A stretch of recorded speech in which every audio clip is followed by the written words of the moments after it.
Hey guys, what's up? It's Alex or Nuznuz here, and welcome to my Vindicta solo guide for beginners. In this guide, I will be showing you how to do Vindicta as a beginner. I will be going through requirements, low to high level setups, all mechanics, and showing you how I personally kill Vindicta. This guide will work for all styles, and I will show you setups for all styles. However, most of the video is going to be done with magic in mind, which in my opinion is the best style and the easiest style to kill and learn Vindicta with. The requirements to kill Vindicta is only level 80 attack. However, the stats that I recommend for killing Vindicta are 80 plus combat stats, 95 prayer for turmoils and curses are recommended but not needed, 96 Herblore for overloads is also recommended, but again, it's not needed. Something like extreme potions or War Master potions are fine. And at least 67 summoning to bring a tortoise familiar or better. So now we will be talking about how to get to the heart, which is where Vindicta can be challenged and killed. The heart is a dungeon in the desert that houses all 4 Godwars 2 bosses and Telos. Here are some methods that you can use to get there. Once you get a kill on Vindicta, you can use the PVM Hub portal, which is the best method to get to Vindicta. However, you will need to kill Vindicta first, so for your first kill, I recommend either using the Heart Teleport Tablet, which is unlocked by doing the Tale of the Gods quest, or you can go to Narda and just walk your way there. This dungeon has no requirements to enter. In the Heart dungeon, you will find the followers of 4 factions. They are broken up into different areas in the dungeon. Vindicta is part of the Zeros faction, which is the purple symbol that looks like an ancient staff. Vindicta can be found in the southwest corner of the dungeon, and you can also find Zeros minions which can be killed for kill count so you can kill Vindicta. These include Blood Reavers, Ancient Rangers, Mages, Warriors, Abyssal Demons, and Necreals. You need to kill these to obtain enough kill count to kill Vindicta. You will need 40 kill count of these minions to be able to kill Vindicta, but you can later reduce this amount in half to 20 once you get Zeros reputation. On the topic of reputation, the Godwars 2 dungeon uses a reputation system, which means the bosses drop seals which you can turn into various faction leaders to gain reputation. You can also gain reputation in various other ways, such as ingression fragments that are dropped by faction members, completing a bounty hunter assignment from Fang the General, and killing a Godwars general for the first time like Vindicta will also grant you some reputation, as well as killing a general in challenge mode for the first time will grant you some reputation as well.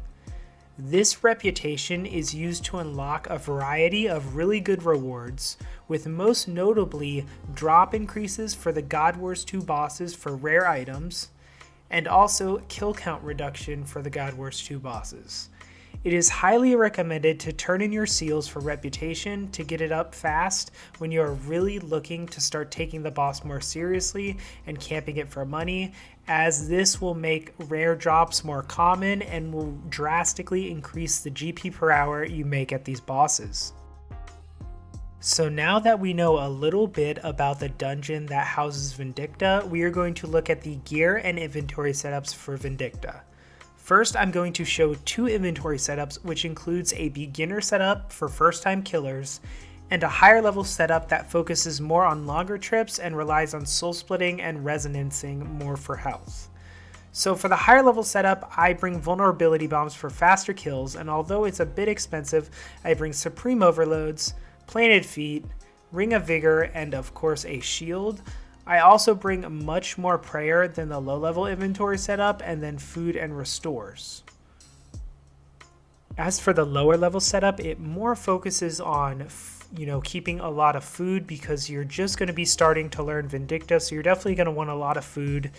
We bring less prayer because our trips are going to be shorter, And you can also bring normal overloads, and if you have planted feet, you can bring that, but I don't in this, so it's a very simplified lower level inventory setup.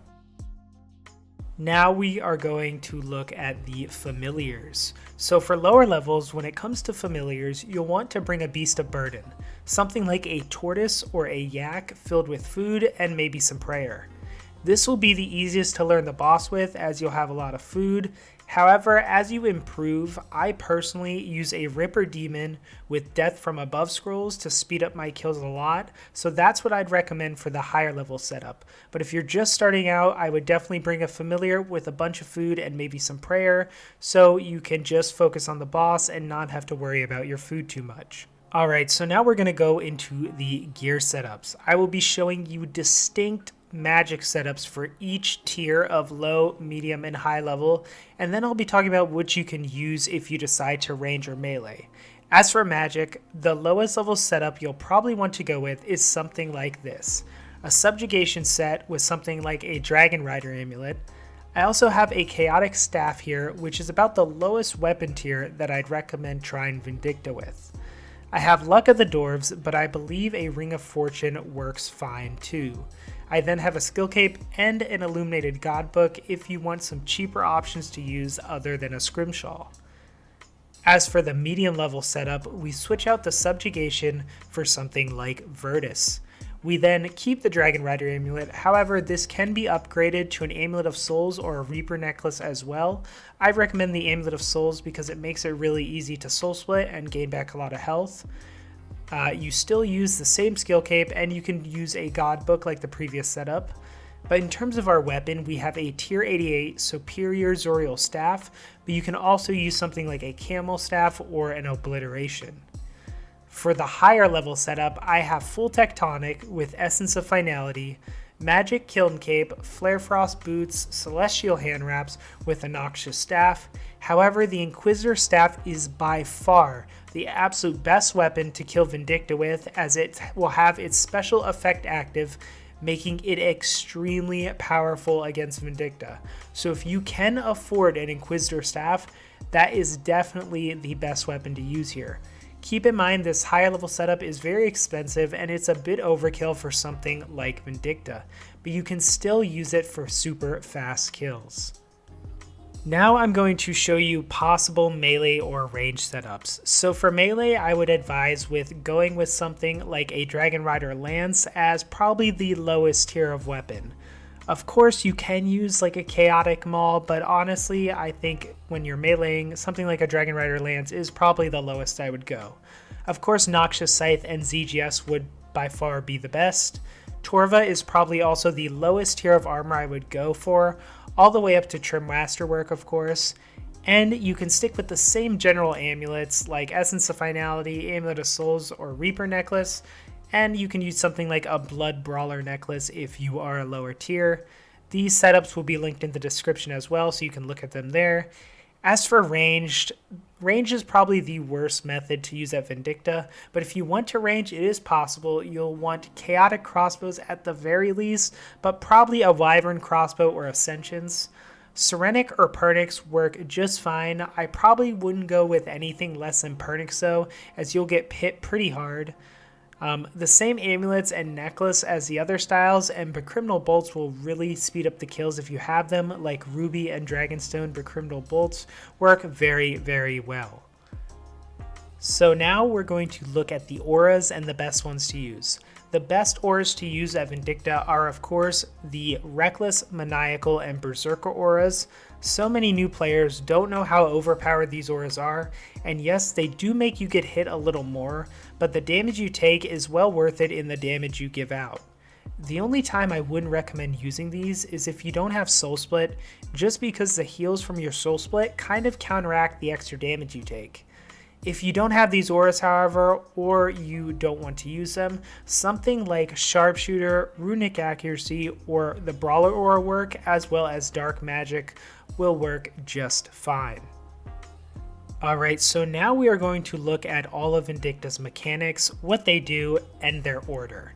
So Vindicta has two phases. Starting with phase 1, Vindicta will spawn in the middle of the arena. Vindicta will then do 2 auto attacks to you and a hurricane attack. Now these just deal damage at the start of the fight. Then Vindicta will do 1 more auto attack and then another auto attack, but this time ranged will hit you if you're not in melee range. So it's important to make sure you're in melee range. If not, you'll just want to prayer flick this range. Then Vindicta will do a 3rd auto attack, and then we move on to Vindicta's first mechanic, which is the firewall. With the firewall, Vindicta will place a wall of fire, which is a purple flame, and she'll place it down in a random direction that will damage you when stood on.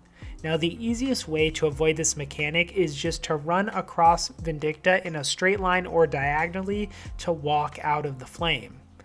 Vindicta will follow this flame wall up by doing 3 more auto attacks and then repeat the firewalls all the way until 100k health. Here is the order of attacks for the first phase again. 2 auto attacks and then a hurricane attack. 3 more auto attacks, wall of fire, 3 more auto attacks, hurricane attack, and then repeat. So this is the first phase of Vindicta. It's pretty simple, and once you get Vindicta to 100k health, we will go on to phase 2. Once you get Vindicta to half health, Gorvek will land into the arena and Vindicta will jump onto Gorvek. Vindicta will now follow a set pattern. She will melee attack you, and then she will ranged attack you, and then melee attack again. After these 3 attacks, she will then fly in the air and put down a firewall on the ground. You'll need to run away from the firewall again, and then you'll need to get close to Vindicta and she will start this cycle all over. You can deal with this stage of fighting Vindicta in a few different ways. First, you can pray flick. So you start with melee, and then you switch to ranged for the range attack, and then back to melee and repeat. You can use things like devotion to divert damage. However, if you are soul splitting, my personal favorite method is to use soul split, and then when the ranged attack comes, I will resonance the attack to heal a ton of health, and then just continue soul splitting on the melee attacks. This is definitely the way to go for higher levels, but if you're still learning, pray flicking is a very good way to kill Vindicta while resonancing the ranged attack whenever you can for more health. If you resonance a range attack for more health, it'll really help you keep up your food, and you honestly won't use much food at all if you resonance and then also soul split. But keep in mind, you do have to be careful though, as if Vindicta gets really far away after she flies up, she may totally skip the melee attack and go straight into a range attack. That will happen if it takes you too long to get in her range, so you must be aware. This cycle will now repeat until Vindicta is dead. Again, the phase 2 cycle will go as follows. Melee attack, ranged attack, melee attack, Vindicta will then fly in the air, put down a firewall, and then repeat this cycle. For my full kill, what I like to do is to start off by vulning the boss if you have them, and then using something like Sunshine, Death Swiftness, or Berserk at the start of the kill. I will then Adrenaline Pot and go into my full DPS rotation. My bar will be on screen now for magic. After this, I will just keep thresholding the boss. Usually when Vindicta is around 100k health, I like to unload all my thresholds as soon as that happens to get as much damage in as possible before Vindicta starts flying around. I will then just follow Vindicta, thresholding her down until she's dead. Once you have Vindicta's mechanics down, it's really just up to how fast you can DPS her down. Like I said before, if you are struggling with soul split and food, try out prayer flicking and then make sure you resonance the range attack, or use devotion as well if resonance is on cooldown. This should allow for kills where not much food is used at all, and if needed, you can also use things like debilitate during the first phase to save on health. I hope this guide helped you guys out, and if you have any questions, feel free to leave them below in the comments. Make sure to like and subscribe if you're new to the channel, and if you want to see more RS3 content like this, I also have a Hellware guide for all styles styles as well. So thanks for watching, guys, and I will see you in the next video.